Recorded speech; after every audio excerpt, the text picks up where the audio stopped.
You are listening to the So Now What podcast with Lana Manikowski, episode number 189. So now what? These three words raced through my mind time and time again during my journey through fertility treatments. I tried desperately to have a child, but never was able. I yearned for a community to join that could understand my struggles. I couldn't find one, so I created one with the So Now What podcast. I love that you found us. Hello, beautiful woman. Welcome back to the podcast.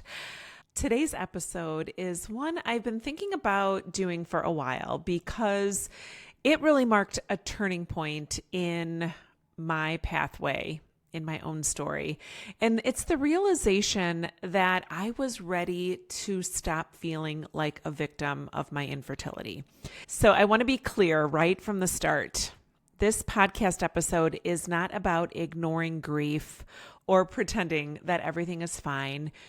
It is not here to make you feel as though you are not far enough along in your process of navigating this unexpected life of childlessness. It is not to cast judgment on you, but it is here if you have ever felt your sadness, your anger, disappointment, maybe desperation because your fertility journey did not result in a baby. You know that that feeling is with you, but you also know that you don't always want to feel the way that you do today. And I have felt all those things too. Let me tell you, I navigated it alone. I did not have a podcast like this, but at some point I reached a place where staying in that story felt heavier than stepping beyond it. And so maybe you are feeling that way too, or aspire to feel that way too. Because for years, let's be honest, my identity, your identity revolved around trying to become a mom. Maybe it was multiple rounds of IUIs, IVFs, the morning appointments, the 2-week waits, the lifetime that felt like you were in a holding pattern because you weren't sure what would happen. You weren't sure if you could say yes to the vacation with your family because you might be in the midst of a cycle. You aren't sure whether you might be pregnant. You weren't sure whether you could do that girls' trip to celebrate your 30th or 40th birthday. There's so much of your life that has felt like it's in a holding pattern, and that might feel like this eternity of your life being on hold, this test of how long can you wait to have this dream. And each time that a cycle failed, it wasn't just a treatment that failed. It felt like you failed as a woman. In 2018 is when I found out that my only frozen embryo was chromosomally abnormal. And I realized that my path to biological motherhood was over. For a long time, at least 2 years, probably more than 2 years, but really 2 years that I could vividly remember not recognizing myself anymore. That feeling that you had built this life around this dream of motherhood, and suddenly that journey was gone and you felt like you don't fit anywhere. So back in those days, we didn't have TikTok or things that would allow you to know that you weren't the only one. For me, it was chat rooms, sometimes message boards with all these acronyms that I had to learn about: TTC, 2-week waits, all these things were the only places where I could feel as though I was on this journey with somebody else. Then later, Facebook groups became more prevalent. And in the beginning, they were such a good thing for me. They saved me from feeling so isolated. They gave me an opportunity to belong. And maybe you are in many Facebook groups where you feel like you have this place to speak the truth that no one else around really seems to understand. There's oftentimes a great opportunity to see that you are not alone. But over time, I started to notice that those Facebook groups and those chat rooms started to feel really heavy. There was this belief that life would always feel smaller because you're not a mom, that your best days were behind you, that being childless after infertility means that your story is always going to carry a label of loss or disconnection or worst case scenario. So you might catch yourself wondering, is that all that is here for me now? And for me, that question stayed with me too.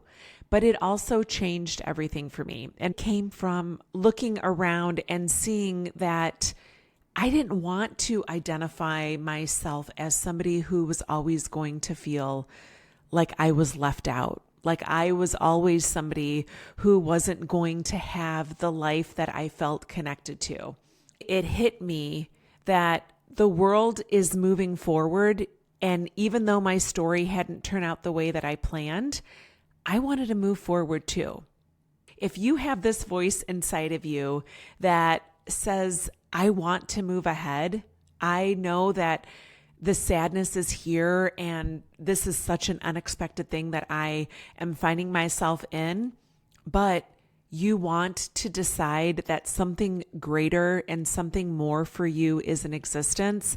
Infertility, yes, may have taken away our plans, maybe your identity, maybe your future, but you decide right now that you have agency.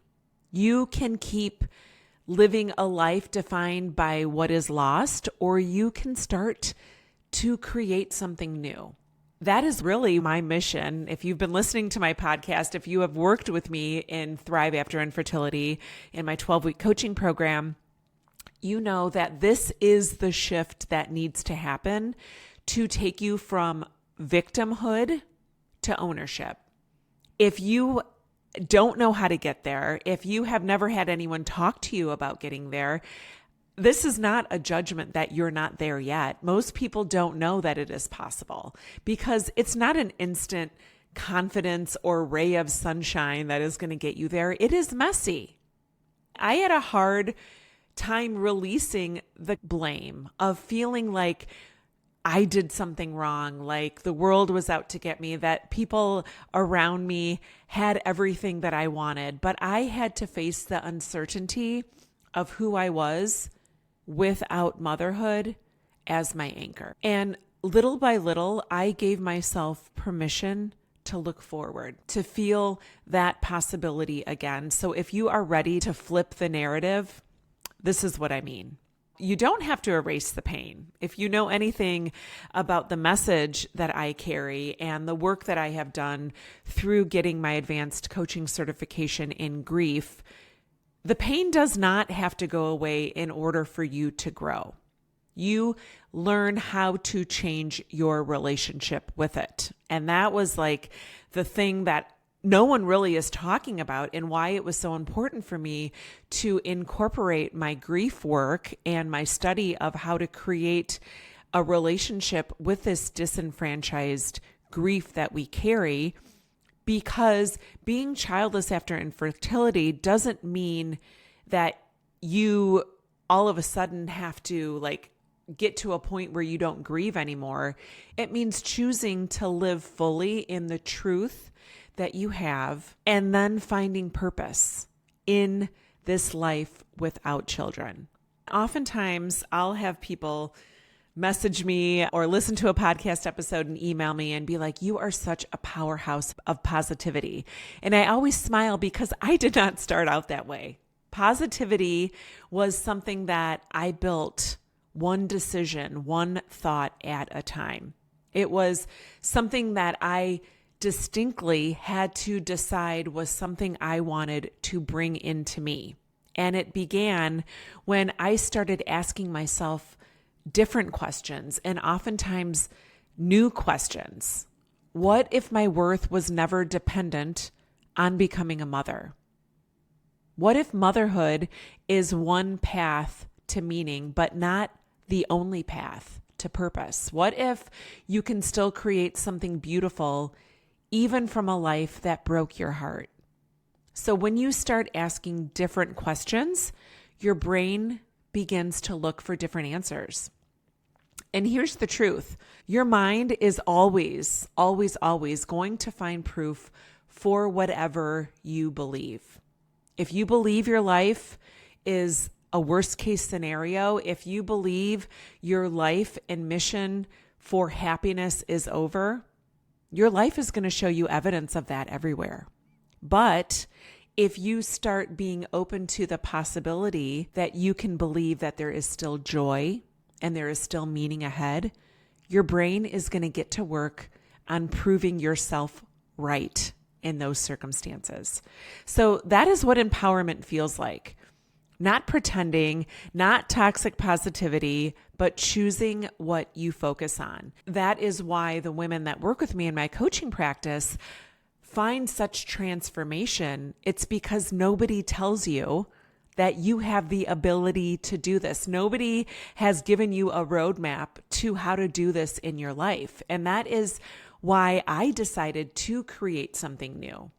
Because I know that there are so many women out there standing at this crossroads where I once was, where you feel like, the Facebook groups and the support group energy served its purpose. It helped you see that you weren't alone.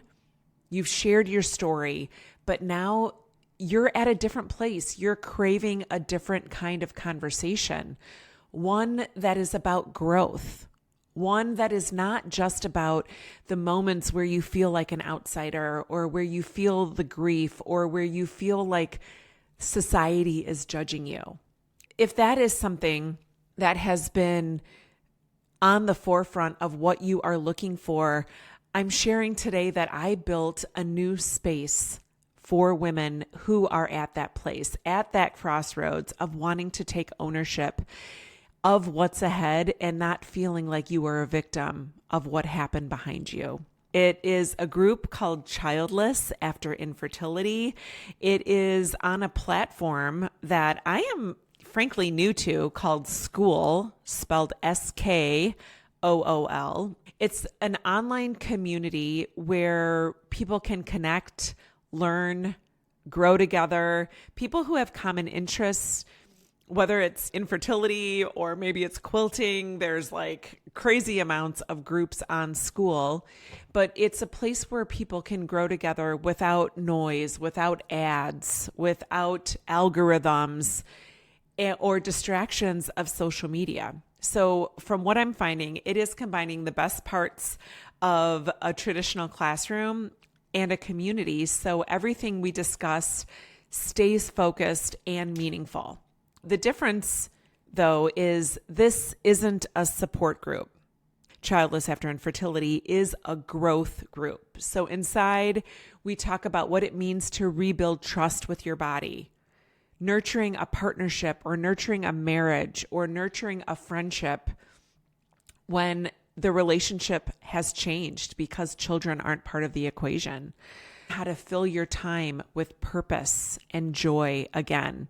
This group is new. If you decide to join, I'm going to put a link in the show notes so you can join the Skool group and help be a founding member so that you can stop living on the sidelines and start participating in your life from a place of curiosity, a place of strength, a place of growth. Because I know so many of you want to grow beyond infertility. So eventually it will become a paid community, but I want my listeners, I want my former clients in Thrive After Infertility to experience it first, to help shape it into a place where you feel like you are creating something with me, a place where you feel like you're surrounded by women who are ready to grow and not just cope anymore. So if that sounds like something that you've been missing, you're going to find it all here, hopefully in Skool, in this new group. And I'd love to welcome you there. So as we wrap up on today's episode, I want to leave you with something. I want you to ask yourself, where might you still be letting this victim version of you drive the story? Is it in the way that you talk about your infertility? Is it in the way that you imagine your future? In the way that you might be holding yourself back from joy because you think you haven't earned it without being a mom or without a child, because I want you to see that you are entitled to live a life without regret. You are allowed to release the identity of a woman whose life happened to her and become the woman who decided what happens next. Because that is not a message that we hear often. It is not something we are guided or taught how to handle when we leave fertility treatments without a baby. So know that you are not broken, you are not less than, and your story is so far from over. So if you're ready to grow beyond the pain and start building a life that feels so good to wake up to, come join me in Childless After Infertility on Skool. Because thriving isn't about pretending you're okay. It's about deciding you're ready for more. And you can do that by surrounding yourself with other women who are also. So I hope you have a beautiful week. I love you. And remember that it's never too late to discover your meaning. I'll talk to you next week. Hey, real quick, I just wanted to tell you about an awesome resource I created. If you have ever found yourself in conversations with people, or maybe people offering you suggestions about what you should do to become a mom, it's called the Top 27 Things People Say When You're Childless and How to Respond. You can get your copy free at lanamanikowski.com/things people say.